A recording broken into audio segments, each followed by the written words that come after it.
Kudzu and Cotton, it's a number of things that go together to sort of create a folk life experience. And when I talk about folk life, I talk about all things folky, from music to dance to crafts, culture in general. What I really like are gathering the stories from older people and taking those stories and doing different things with them. In the past, we've done where we archive things on video. We put them at the libraries so that they're there for all time's sake. We can take the stories and combine them with other stories that have sort of like themes and create an actual drama. And then we can write songs and turn the different stories that we get into a local folk life musical. Well, we got a story to tell. Tell we know so well. Oh, have we got a song to sing? Kudzu and Cotton, you're not forgotten. USA, we're gonna bare our souls. We're gonna shed a tear. We're gonna tell you things you never hear. Oh, have we got a story to tell? Tell we know so well. Oh, have we got a song to sing? Kudzu and Cotton, not forgotten. USA. So that every story is about someone locally, and it's just a really neat experience, especially for kids and for people who are very nostalgic for things that went on in the past. Kudzu and Cotton are two of those things that we grew up with. And over the years, I somehow in my head separated that cotton was the good thing and kudzu was the bad thing. So the best and the worst of the South. And I like hearing the stories of the struggles. A lot of people say, well, you know, there's this man, he was a founding father, and this guy, and this guy, and this guy. I don't care about those guys because the history books have already talked about those guys. It's John Brown, the guy who grew cotton, or the guy who picked the cotton, or the guy who worked at the cotton mill. Those are the people who did extraordinary things, but we don't see that. You know, what's extraordinary? Well, it's growing up in a depression, raising kids. That's a lot better than telling a bunch of guys to do your work for you. I want to see the guy. I like talking to the people who did the work themselves. You know, the people who got their hands dirty to build the towns that we live in. The people who made the bricks. The people who laid the bricks. Now those guys are gone for the most part, but their fathers and their mothers, they have those stories that they can pass on to us. And we're going to lose those. We will lose those unless like-minded people get out there and start collecting the stories. Have we waited too long? You know, I started this 5-6 years ago, and I've had 6 people who passed away since I started. Some of them I got to interview, some of them we only talked about it. One man who was the historical expert or archivist of Jacksonville, it was all in his head. Never written down, he knew it all. So he was the man that Rick Bragg would come to and talk to all of his books. And his name was Homer Barnwell. And Homer Barnwell, he told me, it was kind of funny, I actually have 30 minutes of him on audio tape. And he said, you know, Rick Bragg used to promise that he'd bring me a pizza if I tell him some stories. And he never brought me any pizza. So there on that tape, we talked about I asked him what kind of pizza he wanted, and he told me a few things about the cotton mill and about the economy there. And something that I did not understand was how that the general store, you know, they would give you clinkers. They were called clinkers. They were tokens instead of money. So if you didn't have any money to feed your family, you went to the store or to the office at the mill. They gave you money against what you were going to make. So the song, you know, "Owe My Soul to the Company Store," is actually about this. This was a real thing. This was not just, you know, these were people who were always in debt to the cotton mill and to the company that owned those. So he told us a lot about that, and we had set up a time, and the next week he found out he had cancer, and we lost him a couple of weeks after that. And everything that man knew is now gone. And you know, it just broke my heart, and it gave me a sense of urgency that I have to get out there and save as many of these stories as possible. I believe you feel as if you have a responsibility to tell and record and share the history of this generation that we are about to lose. That is exactly the way I feel. I suffer from anxiety, so this is the worst possible thing I could do to help my anxiety. I feel compelled to talk to those people and to try to get those stories out. And it's funny because a lot of times, you know, I've had people who would want to gather stories, and they say, "Okay, yeah, I can do that." You know, and they would see some person, and they would sit down with them, and they go, "Okay, tell me about being a little boy." Okay, it doesn't work that way. You have to be a psychiatrist or a psychologist when you go about this, because what you have to do is to jog people's memories. And just by, you know, if you ask me, tell me about being a little boy, okay, we've just made this as broad as it could possibly be. What I try to do is get to talking to someone and then say, tell me about the best time you ever had with your grandpa. Because immediately that person knows the best time they ever had. Tell me the worst time. Tell me about the time your grandpa tore that ass up. Everybody remembers it. And sometimes they will touch on something, and I will make a note to come back to it, because I can tell we're not there yet. But once you get to that emotional level, and then, you know, if you think quick enough, you kind of identify that you've just hit a pressure point. Some wonderful story is right surfacing above the uvula there. It's just about to come out, but we're not ready. So you go back in and you try to you dig a little bit more here and there, and then you finally go in and you ask them that.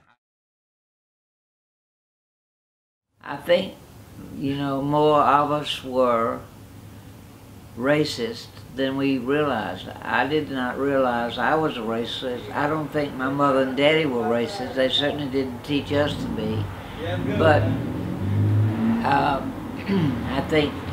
think I was. I don't think I realized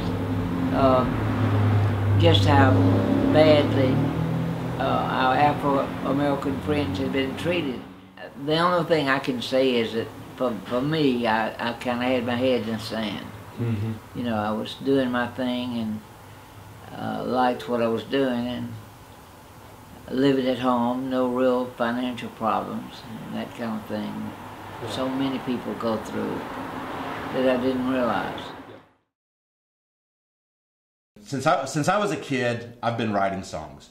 It's just what I did, and I was always writing something. But I played drums, so it's really hard for a drummer to write a song that doesn't sound like a drum. But over the years, I've learned to write my songs on the piano, and you know, it's like I like my rock music, I like all kinds of music, but there was something I grew up on Fats Domino and Merle Haggard and the Inspirations And the Happy Goodman. and the Happy Goodman family. And you know, and Led Zeppelin and Black Sabbath. So AM radio, Sunday morning. There's nothing like that feeling. You wake up, your mother's cooking breakfast, your daddy's screaming at you to get out of bed because you got to go to church, and they're playing the gospel music on the radio. And yeah, in my case, I just really did not want it, but it was who I am. And we try to take all of those little bits and pieces from the preacher's sermons to the gospel music to the country music and put them in the songs. Songs can be about anything. Sometimes I'll ask myself a question and I'll say, I want to write a song about, and then I'll fill in the blank, whatever it happens to pop up at the time. Here locally, I wrote a song called Long Gray Highway because Oxford, Alabama was called Lickskillet. And Lickskillet in those days was just a sort of a wide spot in the road, and they changed the name to Oxford because that's where when the oxen were taken to water. So that was the ox ford. So, but when the Eisenhower interstate system came in the 50s, it changed everything. Oxford is now has all of the that's where all the commercialism is. It's the biggest town, I would guess, in our county now, and it was all because of that interstate that came through there. And you know, just like in the old days, you know, the big towns were where the river was or where the trains were. So in our case, it was the interstate. So I went in, did some historical research, and I did a song based on the point of view of a hitchhiker going through Oxford. It's the long gray highway, like a river flowing from town to town. It's the long gray highway, brings me to where I am. 3,000 miles of Alabama red clover, the warm summer winds, they blew me right over that blacktop melts in the ground like molasses, but I keep on walking this long, lonely road. There is more than 40,000 miles of highway to be constructed in this country, crisscrossing almost every state. This is not a dream. It's not a visionary project. Work is going on right now, and it will go on more rapidly and more effectively until the job has been completed. It's a long gray highway, like a river flowing from town to town. It's a long gray highway that brings you to where I am.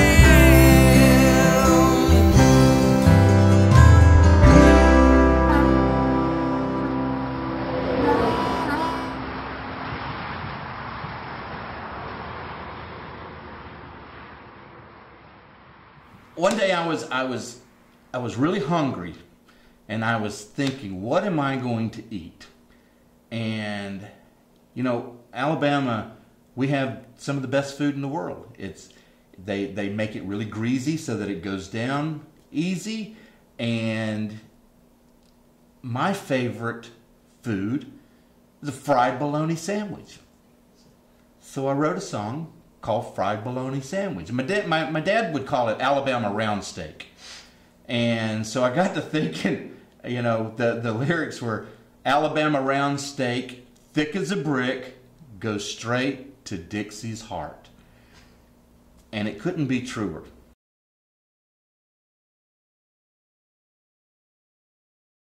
When I was young and we were poor and our bellies ached for something good, I remember Mama's face in that Frigidaire light. She'd unwrap a pound of pure delight. Ho!